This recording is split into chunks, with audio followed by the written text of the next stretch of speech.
Hey there Greymains, in this video I'm going to show you how you can get the Frozen Heart Plate boots in Crimson Desert. Now my current location on the map is over on the right side of Delizia right here on the small little island.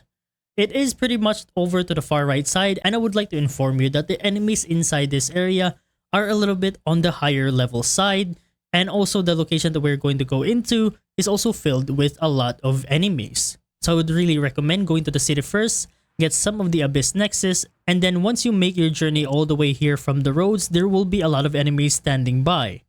And once you reach this point, there is an Abyss Nexus that you can collect for you to have a little bit of a breathing room in case you want to go to this area again in case you fail to get the item.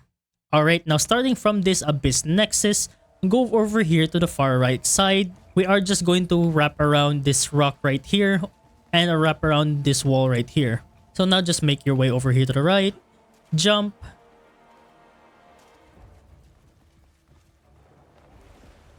and once you've reached this point, just above these crates right here is a wall that you can use a force palm to go to the other side.